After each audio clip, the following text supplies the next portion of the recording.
BJP 67, Lingayat से 67 उम्मीदवार रखे हैं, 51 कांग्रेस पार्टी ने रखे हैं और 44 रखे हैं जेडीएस ने।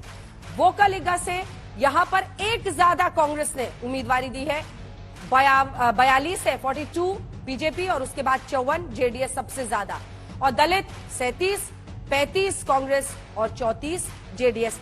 एक आंकड़ा और मैं दिखाना चाह रही थी, गुजरात की जीत में मोदी फैक्टर कब तय किया, वोट किसको देंगे, ये बहुत ही दिलचस्प आंकड़ा है। ये भी लोकनीति सीएसडीएस के सर्वे के सामने से हम सामने रख रहे हैं। आखिरी 48 घंटे में वोट डिसाइड करने वाले गुजरात में प्रचंड जीत हुई थी भारतीय जनता पार्टी की। जल्दी से ये बार ग्राफिक्स आपको दिखा देते हैं। 48% वोटर्स ने कहा कि हमने आखिरी 48 घंटे में डिसाइड किया।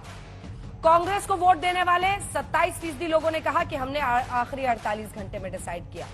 प्रचार के दौरान 17% वोटर और प्रचार के दौरान कांग्रेस को देने वाले 28%।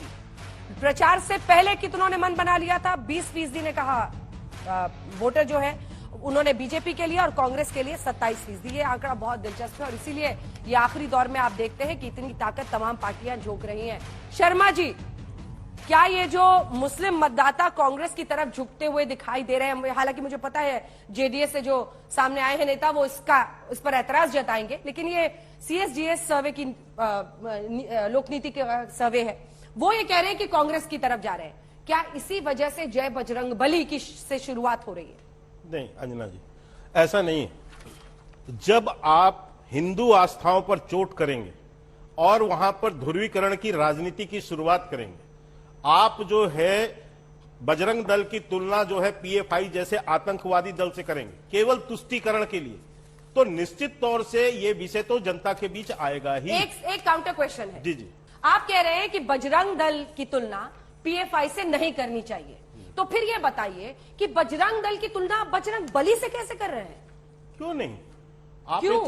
मैं आपसे बताना चाहता हूं, मैं बजरंग दल का प्रवक्ता नहीं हूं, लेकिन बजरंग दल की जो प्रेरणा है, जो उसकी स्थापना है, उसके पीछे सेवा, शौर्य, पराक्रम, त्याग, यही सब चीजें हैं ना। और आज तक बजरंग दल पर इस तरह का कोई ऐसा आपके पास तथ्य नहीं। आप केवल और किससे कर रहे हैं? पीएफआई से कर रहे हैं, जो बजरंग बली बन गए। एक मिनट सुन लीजिए। नहीं, बजरंग बली बन गए। आज मुझे बताइए, हनुमान जयंती जो है कौन वो लोग मनाते हैं नहीं मनाते? रामनवमी के जुलूस निकलते हैं नहीं, तो सब में आप क्या प्रतिबंध लगाएंगे? आपकी सोच क्या है? इसके पीछे की धारणा क्या है आपकी इसके पीछे की धारणा है कि कोई यदि हनुमान जयंती बनाएगा, कोई रामनवमी का कार्यक्रम करेगा, तो आप उसको जो है प्रतिबंधित करेंगे, तो आप करने नहीं देंगे उसको। तो ये तो लोग को समझ नहीं आ रही है, तो सिंपल सी बात है। फिर एक पीएफआई जैसा आतंकी संगठन जो कि ऑलरेडी जो है बैंड है अपने आतंकवादी गतिविधियों के लिए, आप उसकी तुष्टीकरण करने के लिए काम करते हैं, आप हिंदू आस्थाओं पर चोट करते हैं, आप आए दिन जो है किसी ना किसी माध्यम से हिंदुओं को जो है अपमानित करने की बात करते हैं। क्या नहीं किया कांग्रेस ने? आप सोचो, हिंदुओं को आतंकवादी तक कह दिया। हिंदू आतंकवाद की संज्ञा किसने दी है इस देश में? इस देश में संज्ञा दी कांग्रेस पार्टी ने। इस देश में जाकर राहुल गांधी विदेश में जाकर कहते हैं जहां वहां पर कि मुझे जो है मुस्लिम से खतरा नहीं है, मुझे हिंदू आतंकियों से खतरा है।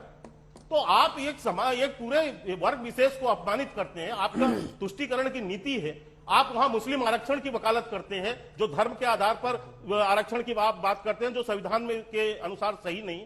तो ये जो आप तुष्टीकरण की वहां राजनीति कर रहे हैं, उसके विरुद्ध तो आवाज उठेगी ना, क्यों नहीं उठाए हम?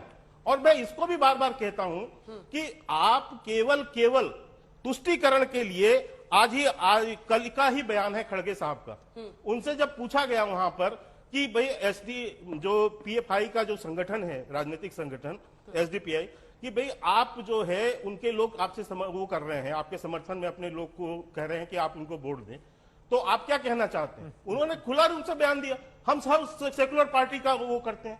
इवन मैं आपको कहता हूं, senior Karnataka Congress leader doctor G Parameshwaram, ये डिप्टी सीएम रह चुके हैं कांग्रेस पार्टी के, और ये क्या कहते हैं?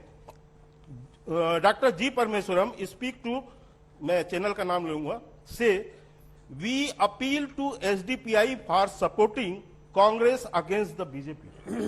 ये 11 अप्रैल 2023 का ठीक है। अब मुझे मैं बात पूरी करूं। मैं कहना चाहता हूं कि एक आतंकवादी संगठन, आप उससे वहां पर समर्थन ले रहे हैं, आप अपील कर रहे हैं उनसे कि आप हमें समर्थन दीजिए, और आप जो है एक तरफ जो है हिंदू संगठनों के ऊपर जो है गलत सलत बयानबाजी करके और आप उसे अपमानित करना चाहते हैं, तो आप तो तुष्टीकरण ही कर रहे हैं ना वहां पर। आप तुष्टीकरण की राजनीति कर रहे हैं, हम इसके विरुद्ध क्यों ना आवाज उठाएं? ये नौबत आ गई है कि आपके नेता एसडीपीआई का समर्थन मांग रहे हैं, क्यों? और दूसरा, आपने अगर कहा है कि आप बैन करेंगे पीएफआई की तरह ही बजरंग दल को, तो साबित कीजिए ना कौन सी घटनाएं हैं जिसकी वजह से आपको लगता है आतंकी घटनाएं उन्होंने की है। जय हनुमंत संत हितकारी, सुन लीजो प्रभु अरज हमारी।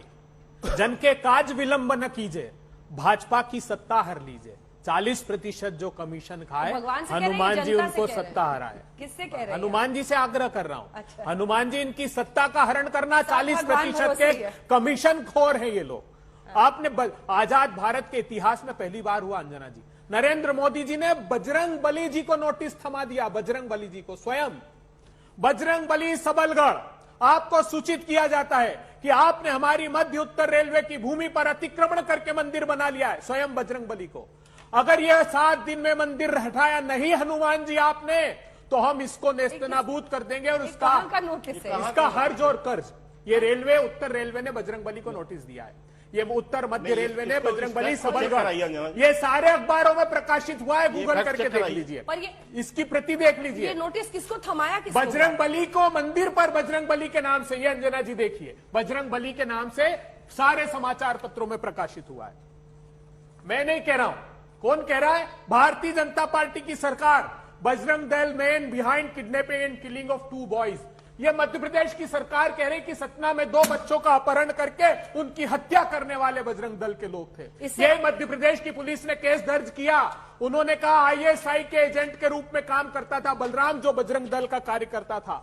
2 आदिवासियों की हत्या की गो मांस के नाम पर सिवनी में, और ये हम नहीं कह रहे, मध्य प्रदेश की पुलिस का बयान था कि बजरंग दल के लोगों ने की। ये उत्तर प्रदेश की पुलिस कह रहे कि बजरंग दल के लोगों ने एक पुलिस इंस्पेक्टर की हत्या कर दी।